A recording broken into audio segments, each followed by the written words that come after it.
আল্লাহর নবী রাহমাতাল লিল আলামিন মুহাম্মদুর রাসূলুল্লাহ সাল্লাল্লাহু আলাইহি ওয়াসাল্লাম ইরশাদ করেন, ইন্নামা ইয়ালকা সাহিবাহু ইয়াউমাল কিয়ামাহ, কিয়ামতের ময়দানে এই কোরআন শরীফ এটা সরাসরি হাফেজে কোরআনের সাথে সরাসরি সাক্ষাৎ করবেন। কার সাথে সাক্ষাৎ করবেন? হাফেজে কোরআনের সাথে সরাসরি। কোরআন কোথায় সাক্ষাৎ করবেন?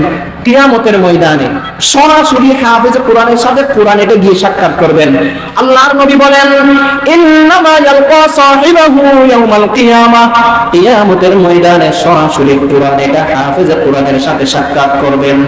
হাফেজে কোরআনের সাথে সাক্ষাৎ করার পর হাফেজে কোরআনকে বলবে, হাল তারিফুনি, ও ভাই তুমি কি আমাকে চিনো? কোরআন হাফেজে কোরআনকে বলবে, ও ভাই তুমি কি আমাকে চিনো? কোরআন এবার জবাব দিয়ে দিবে, লা লা আনা লা আরিফুকা, না ভাই আমি তো তোমাকে চিনি না। হাফেজে কোরআন কোরআনকে বলবে, না ভাই আমি তো তোমাকে চিনি না, ভাই তুমি কে? কোরআন বলবে, আল্লাযী আসবাহতু বিল জাওয়াহিরি ওয়া আসহারতু লাইলা, দুনিয়াতে থাকা অবস্থায় আমি তোমাকে খাইতে দিই নাই, আমি তোমাকে ভালো মতো ঘুমাইতে দিই নাই, আমি তোমাকে ভালো মতো বিশ্রাম করতে দিই নাই। সব সময় তুমি আমাকে তেলাওয়াত করেছো, সব সময় তুমি অজুর অবস্থায় ছিলা, সব সময় তুমি কোরআন তেলাওয়াত করেছো, সব সময় তুমি কোরআনকে ভালোবেসেছো, কোরআনকে বেশি মুহাব্বত করেছো। দুনিয়ার সমস্ত জিনিসের চেয়ে একমাত্র কোরআন বেশি তেলাওয়াত করতা, সেই জন্য তোমার সাথে আমি আজকে বন্ধু হয়ে গেলাম। জোরে বলেন সুবহানাল্লাহ। কোরআন জবাব দিয়ে দিবে, আনা সাহিবুকাল কোরআন, আমি হলাম তোমার ওই দুনিয়ার সঙ্গী মহাগ্রন্থ আল কোরআন। ই কালামে জিন্দা কোরআনে হাকিম, হিকমতে উলা ইয়াজালাসতু কদিম, জামিউল ইলমি ফিল কোরআনে আযীম, তাকাসারাত আনহু আফহামুর রিজালি, বহা কোরআন কালামুল্লাহ বসনো, কদিমাস্তি নইনো। এবার ওই কোরআন বলার জন্য, হাফেজে কোরআনের জন্য, যারা কোরআন তেলাওয়াত করতেন তাদের জন্য, যারা কোরআনকে ভালোবাসতেন তাদের জন্য আল্লাহ সুবহানাহু ওয়া তাআলার পক্ষ থেকে আওয়াজ চলে আসবে, সুসংবাদ চলে আসবে। আল্লাহ সুবহানাহু ওয়া তাআলার পক্ষ থেকে স্পেশাল ফেরেশতা আসার পরে বলবে, ফায়ুতাল মুলকু বিয়ামিনিহি ওয়াল খুলদা বিয়াসারিহি। আল্লাহ সুবহানাহু ওয়া তাআলার পক্ষ থেকে আওয়াজ চলে আসবে, আল্লাহ সুবহানাহু ওয়া তাআলা বলবেন, ফায়ুতাল মুলকু বিয়ামিনিহি, ওই হাফেজে কোরআনের ডান হাতের মধ্যে জান্নাতের বাদশাহী দেওয়া হবে। জোরে বলেন সুবহানাল্লাহ, সুবহানাল্লাহ। হাফেজে কোরআনের ডান হাতের মধ্যে জান্নাতের বাদশাহী দেওয়া হবে। শুধু অস্থায়ী একদিনের জন্য, এক মিনিটের জন্য না, না না। ফায়ুতাল মুলকু বিয়ামিনিহি, হাফেজে কোরআনের ডান হাতের মধ্যে জান্নাতের চিরস্থায়ী বাদশাহী দান করা হবে। জোরে বলেন সুবহানাল্লাহ। শুধু এতটুকু নয়, ওয়াল খুলদা বিয়াসারিহি, হাফেজে কোরআনের বাম হাতের মধ্যে জান্নাতের জায়গা জমির খতিয়ান, জান্নাতের সার্টিফিকেট হাফেজে কোরআনের বাম হাতের মধ্যে আল্লাহ সুবহানাহু ওয়া তাআলা দিয়ে দিবেন। জোরে বলেন সুবহানাল্লাহ।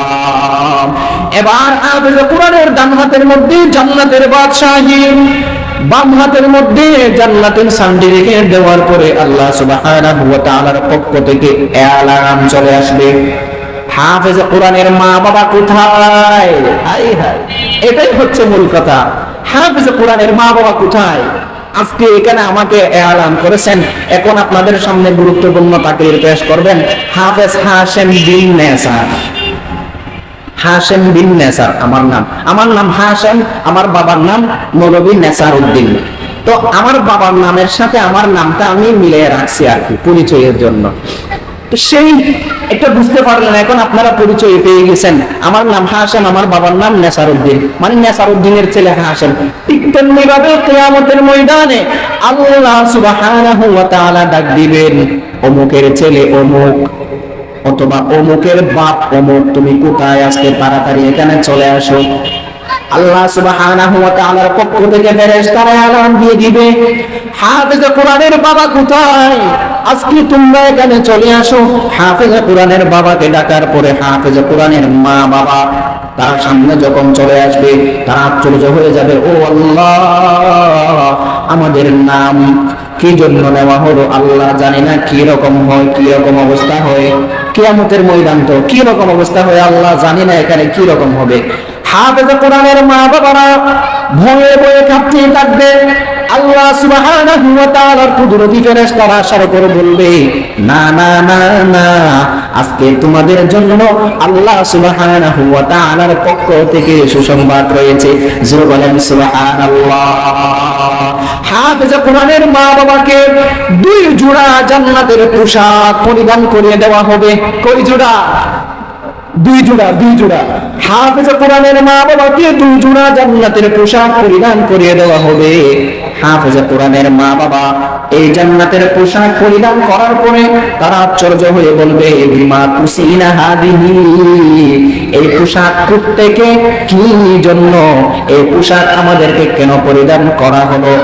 এবার আল্লাহ সুবহানাহু ওয়া তাআলার পক্ষ থেকে জবাব চলে আসবে, লিআফজি ওয়ালাদিকুমাল কুরআন, দুনিয়াতে থাকা অবস্থায় তুমি তোমার ছেলেকে কোরআনের হাফেজ বানাইছো, তুমি কোরআনের সাথে সম্পর্ক স্থাপন করেছো, কোরআনকে বেশি ভালোবেসেছো, কোরআন বলাকে মুহাব্বত করেছো, যার কারণে আল্লাহ সুবহানাহু ওয়া তাআলা আপনাকে আজকে এই কিয়ামতের ময়দানে লক্ষ কোটি কোটি মানুষের সামনে এই কোরআনের উসিলায়, এই আপনার সন্তানের উসিলায় আল্লাহ সুবহানাহু ওয়া তাআলা আজকে আপনাদেরকে সম্মানী মানুষ বানিয়ে দিয়েছে। জোরে বলেন সুবহানাল্লাহ। তাহলে কোরআন হিফজ করাইলে সন্তানদেরকে নিজে কোরআনের সাথে সম্পর্ক স্থাপন করলে লাভ আছে কি নাই? আল্লাহর নবী মুহাম্মদ আরবি সাল্লাল্লাহু আলাইহি ওয়াসাল্লাম ইরশাদ করেন, খায়রুকুম মান তাআল্লামাল কুরআনা ওয়া আল্লামাহু, দুনিয়ার মধ্যে যে সমস্ত মানুষ আছে সমস্ত মানুষের চেয়ে উৎকৃষ্টতম মানুষ, অন্যতম মানুষ কারা? আল্লাহর নবী বলে দেন, খায়রুকুম মান তাআল্লামাল কুরআনা ওয়া আল্লামা, যারা কোরআন শিখবে এবং অপরজনকে শিখাইবে, এই দুনিয়ার মধ্যে ওই সমস্ত মানুষ হলো পৃথিবীর জমিনে উৎকৃষ্টতম মানুষ। যারা বলেন সুবহানাল্লাহ।